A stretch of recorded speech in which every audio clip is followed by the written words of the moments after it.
दोस्तों स्वागत है हमारे YouTube चैनल कंपटीशन अड्डा 12 पर। तो दोस्तों जैसे कि हम एसएससी जीडी में आए पीवाईक्यूज को पढ़ रहे हैं, इन्हीं में से आने वाले एग्जाम्स में बहुत सारे क्वेश्चंस रिपीट हो रहे हैं, तो आप इन्हें ढंग से प्रैक्टिस कर लीजिए और वीडियो को ध्यान से देखिए।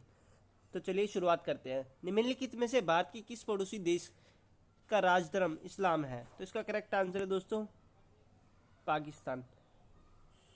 नेपाल, श्रीलंका, म्यांमार, इसमें काफ़ी लोग बाग बौद्ध धर्म को भी अपनाते हैं दोस्तों। नेक्स्ट हमारा क्वेश्चन है दोस्तों, जनजातीय नृत्य कुनबी मुख्य रूप से भारतीय राज्य डैश में किया जाता है? तो इसका करेक्ट आंसर है दोस्तों कुनबी, गोवा का एक डांस है दोस्तों। एंड फुगड़ी की बात करें तो ये भी दोस्तों गोवा का डांस है, जो कि काफ़ी बार एग्जाम्स में रिपीट हुआ है। नेक्स्ट क्वेश्चन की बात कर ले दोस्तों, डैश स्थिति नील नदी के लंबे समय से 6695 किलोमीटर तक फैली दुनिया की सबसे लंबी नदी के रूप में मान्यता दी गई है? तो इसका करेक्ट आंसर है दोस्तों उत्तर पूर्वी अफ्रीका। यहीं हम सेकंड हाईएस्ट रिवर की बात करें तो दोस्तों ये अमेजन रिवर है दोस्तों पूरे विश्व में। और अमेजन के जो वन है उन्हें पृथ्वी की ऑक्सीजन भी कहा जाता है दोस्तों। नेक्स्ट हमारा क्वेश्चन है दोस्तों, नवंबर 2024 में नई दिल्ली में आयोजित 7वें सत्र के दौरान निम्नलिखित में से किस अंतर्राष्ट्रीय सौर गठबंधन के महानिदेशक के रूप में चुना गया है? तो इसका करेक्ट आंसर है दोस्तों आशीष खन्ना जी को। यहाँ हम आईएसए की बात कर ले दोस्तों, इंटरनेशनल सोलर अलायंस की बात कर ले दोस्तों, तो फ्रांस और भारत के द्वारा इसकी शुरुआत की गई थी दोस्तों। भारत में इसका मुख्यालय गुरुग्राम में है दोस्तों। इसकी शुरुआत 2015 में करी गई थी दोस्तों। भारत में ये अक्सर क्वेश्चन पूछा जाता है कि भारत में इसका मुख्यालय कहाँ है? तो इसका मुख्यालय गुरुग्राम हरियाणा में है दोस्तों, गुरुग्राम हरियाणा में है।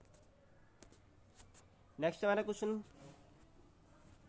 भारत में मुसलमानों के लिए शिक्षा के आधुनिकीकरण के लिए अलीगढ़ आंदोलन का नेतृत्व किसने किया था? तो इसका करेक्ट आंसर है दोस्तों अलीगढ़ आंदोलन का नेतृत्व सैयद अहमद खान के द्वारा किया गया था दोस्तों।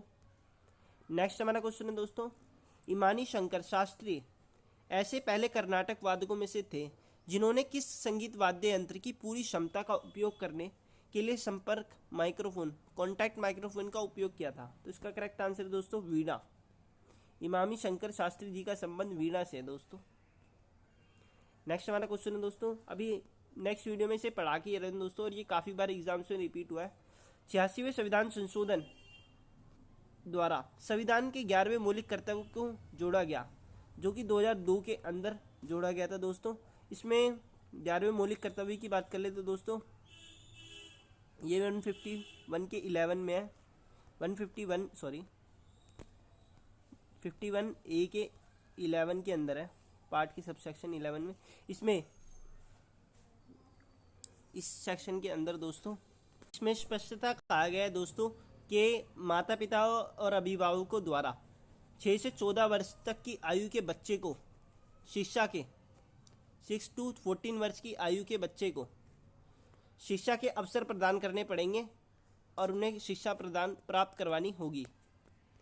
ये 2002 के अंदर संशोधित कराया गया था दोस्तों। नेक्स्ट हमारा क्वेश्चन है, सार्वजनिक क्षेत्र के उद्गम में विनिवेश का एक प्राथमिक उद्देश्य क्या है? तो इससे सरकार की राजस्व उत्पन्न होता है दोस्तों।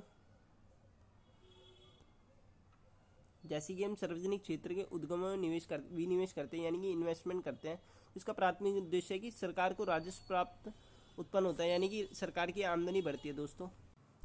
तो दोस्तों क्रिस्प मिशन की बात कर लें तो 1942 के अंदर भारत में आया था क्रिस्प मिशन, जो कि भारत को स्वतंत्र कराने के लिए आया था कि भारत एक डोमिनेंट स्टेट बन जाए, लेकिन इसे मना कर दिया गया हमारे नेताओं के द्वारा। और फिर बाद में कैबिनेट मिशन द्वारा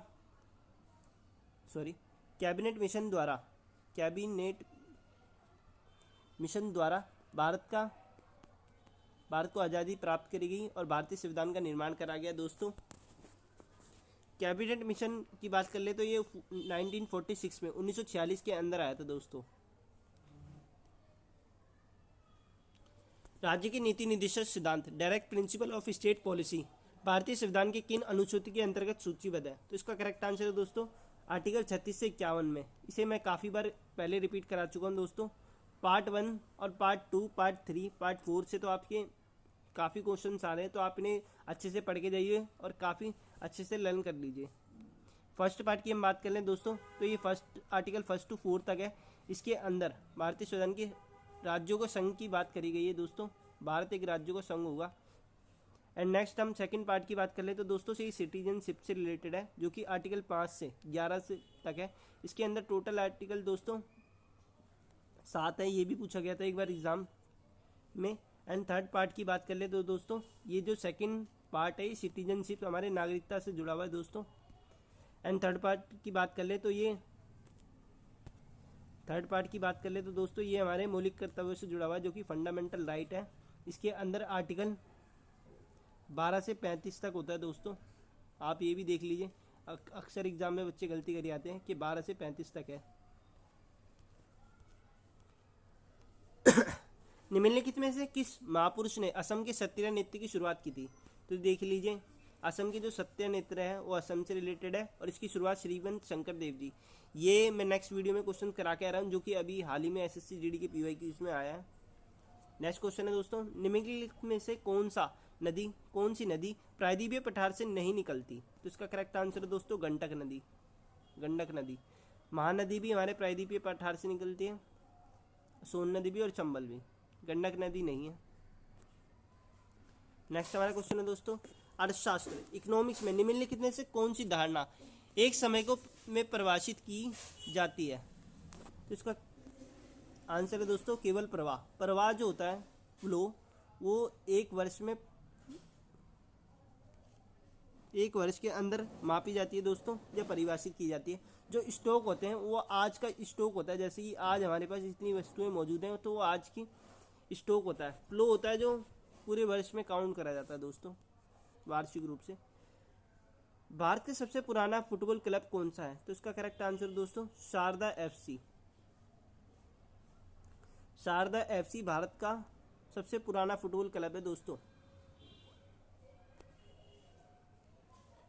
और ऑप्शन में कभी कभार मोहन बगान भी दिया होता है दोस्तों, जो कि वेस्ट बंगाल का है मोहन बगान।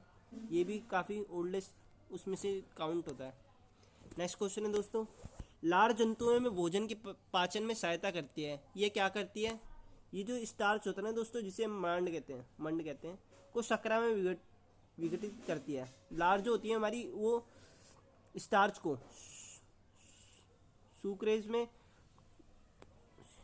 सुक्रोज में तोड़ती है दोस्तों, जिसे शर्करा कहा जाता है, शक्कर में तोड़ती है। निम्नलिखित में से किस गायिका को 2021 में भारत के तीसरे सर्वोच्च नागरिक पुरस्कार पद्म भूषण से सम्मानित किया गया था? तो इसका करेक्ट आंसर है दोस्तों कृष्णा नायर शांता कुमारी चित्रा जी को। नेक्स्ट क्वेश्चन है दोस्तों, जनगणना 2011 के अनुसार निम्नलिखित में से किस राज्य में पुरुष एवं महिला साक्षरता दर सबसे कम है? तो इसमें करेक्ट आंसर है दोस्तों जो मेल कैंडिडेट और फीमेल कैंडिडेट का जो रेशियो है वो सबसे कम है दोस्तों। नेक्स्ट हमारा क्वेश्चन है दोस्तों, के कारण सभी पंचवर्षीय योजनाओं को समान महत्व नहीं दिया गया? तो इसका करेक्ट आंसर है दोस्तों संसाधनों की सीमा के कारण, यानी कि लिमिटेड सोर्सेज के कारण सभी जो पंचवर्षीय योजना है उनको समान अधिकार नहीं दिए गए, क्योंकि संसाधन लिमिटेड है।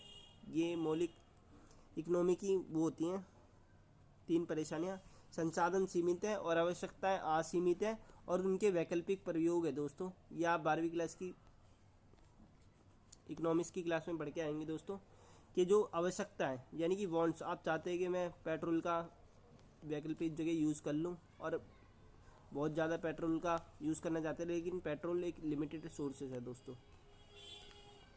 नेक्स्ट हमारा क्वेश्चन है दोस्तों, राष्ट्रपति और उपराष्ट्रपति के चुनाव के संबंधित विवादों की सर्वोच्च न्यायालय द्वारा जांच की जाएगी और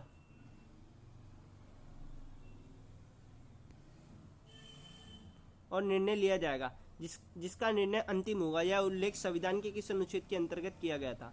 तो इसका करेक्ट आंसर है दोस्तों आर्टिकल नंबर 71 के अंदर किया गया था दोस्तों। तो दोस्तों आर्टिकल 58 की बात कर ले हम दोस्तों। तो आर्टिकल 58 भी काफ़ी बार एग्जाम्स में रिपीट होता है दोस्तों। आर्टिकल 58 कहता है दोस्तों कि राष्ट्रपति के चुनाव के लिए उसमें क्या योग्यता होनी चाहिए, यानी कि उसकी एबिलिटीज़ की बात करता है दोस्तों कि क्या योग्यता होनी चाहिए। तो दोस्तों राष्ट्रपति, भारत का प्रथम नागरिक यानी कि राष्ट्रपति बनने के लिए आपको 35 वर्ष की आयु पूरी कर लेनी होनी चाहिए और आप भारतीय नागरिक होने चाहिए, ऐसी धारणाएं हैं। नेक्स्ट की बात कर लें दोस्तों 54 की, तो इसमें राष्ट्रपति के चुनाव के बारे में जिक्र कराया गया है दोस्तों कि राष्ट्रपति के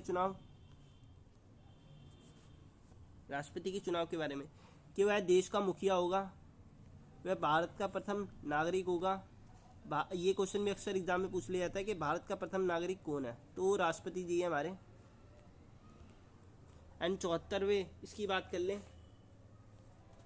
तो दोस्तों 74 की बात कर लें तो मंत्रिपरिषद राष्ट्रपति को सहायता और सलाह देगी, जिसका मुखिया प्रधानमंत्री होगा। इसमें पीएम के बारे में जिक्र करता है दोस्तों, आर्टिकल 74। नेक्स्ट क्वेश्चन है दोस्तों 1 अगस्त 2024 को निम्नलिखित में से किसे भारतीय संघ लोक सेवा आयोग का अध्यक्ष नियुक्त किया गया है, तो इसका करेक्ट आंसर है दोस्तों प्रीति सूदन जी को। तो दोस्तों एट प्रेजेंट की बात कर लें यूपीएससी के अध्यक्ष डॉक्टर अजय कुमार वर्तमान में है, डॉक्टर अजय कुमार ये यूपीएससी के वर्तमान में अध्यक्ष नियुक्त किए गए हैं दोस्तों। नेक्स्ट क्वेश्चन की बात कर लें दोस्तों 4 परमाणुओं की तनु गैस और बोस आइंस्टाइन संघनन आइंस्टाइन कंडेंसेशन की उपलब्धि के लिए एक्रिन एवं कर्नल वोल्फगैंग कैटरले और कार्ल ई वाइमिन को संयुक्त रूप से नोबेल पुरस्कार किस वर्ष प्रदान किया गया, तो दोस्तों इसका करेक्ट आंसर है 2001 के अंदर। 2001 के अंदर इन्हें संयुक्त रूप से बोस आइंस्टाइन के लिए जो 4 परमाणु तनु धातु के लिए बोस आइंस्टाइन यानी कि पदार्थ की 5वीं व्यवस्था की बात कर ले तो वह बोस आइंस्टाइन कंडेंसेशन है, जिसे शॉर्ट फॉर्म में BECB कहते हैं दोस्तों। अगर चौथी अवस्था की बात कर ले तो प्लाज्मा है वो दोस्तों। पदार्थ की 5वीं अवस्था तो बोस आइंस्टाइन कंडेंसेशन है और इसकी चौथी अवस्था प्लाज्मा है। और बोथ ये जो 5वीं अवस्था है इसकी खोज 2001 में करी गई थी दोस्तों। नेक्स्ट क्वेश्चन है 1 जनवरी 2024 तक प्राप्त जानकारी के अनुसार भारत के कितने राष्ट्रीय त्योहार मनाए जाते हैं, तो इसका करेक्ट आंसर दोस्तों 3।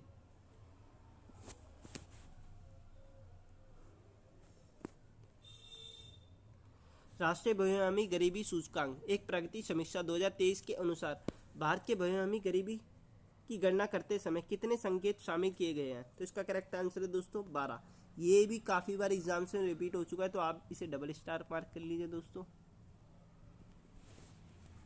नेक्स्ट क्वेश्चन की बात कर लें तो 2016 में पंडित बिरजू महाराज किस फिल्म के सर्वश्रेष्ठ कोरियोग्राफर का फिल्म फेयर पुरस्कार दिया था, तो इसका करेक्ट आंसर है दोस्तों बाजीराव मस्तानी जी के। पंडित बिरजू महाराज जो कि कथक के लिए ये तबले के लिए प्रसिद्ध है दोस्तों। पंडित बिरजू महाराज जी तबला के लिए प्रसिद्ध है, जो कि यूपी राज्य से बिलोंग करते हैं हमारे, और इन्हें बाजीराव मस्तानी में कोरियोग्राफी के लिए पुरस्कार दिया गया था। नेक्स्ट क्वेश्चन है 3 अक्टूबर 2024 को नई दिल्ली में आयोजित भारत के समुद्री डिकार्बोनेशन पर सम्मेलन कॉन्फ्रेंस ऑन मैरीटाइम डिकार्बोनेशन के मुख्य भाषण किसने दिया, तो इसका करेक्ट आंसर है दोस्तों TK रामचंद्र जी ने। नेक्स्ट क्वेश्चन है दोस्तों भारत सरकार द्वारा जैव प्रौद्योगिकी विभाग की स्थापना किस पंचवर्षीय योजना के दौरान की गई थी, तो इसका करेक्ट आंसर है दोस्तों 7वीं पंचवर्षीय योजना के दौरान करी गई थी दोस्तों। जैव प्रौद्योगिकी बायोटेक्नोलॉजी विभाग की स्थापना 7वीं पंचवर्षीय योजना के दौरान करी गई थी। नेक्स्ट क्वेश्चन की बात करें तो दोस्तों भारत के भारतीय kho kho league tournament event का नाम क्या है, तो इसका करेक्ट आंसर है दोस्तों अल्टीमेट खो खो लीग, इसका करेक्ट आंसर है दोस्तों खो खो की बात कर लें तो खो खो में एक टीम के अंदर 12 खिलाड़ी होते हैं, लेकिन मैदान में अगर मैदान की बात कर लें कि ग्राउंड में कितने होते हैं तो 9 ग्राउंड में होते हैं और 3 एडिशनल में बैठे होते हैं, यानी कि 9 तो ग्राउंड में खेल रहे होते हैं एक टीम के अंदर। प्रत्येक टीम के अंदर 12 होते हैं, जिसमें 9 खेल रहे होते हैं ग्राउंड में और 3 एडिशनल होते हैं दोस्तों। नेक्स्ट क्वेश्चन है दोस्तों मोरक्रियो किस राज्य के दावा किया कि उसने प्रावर्तित गुप्त बाद में के गुप्त को हराया था, तो इसका करेक्ट आंसर है दोस्तों सर्वावर्मन। मौखिक किस राज्य ने दावा किया कि सर्वावर्मन गुप्तों को हराया था। तो थैंक यू सो मच। आप वीडियो को लाइक करें और सब्सक्राइब करें।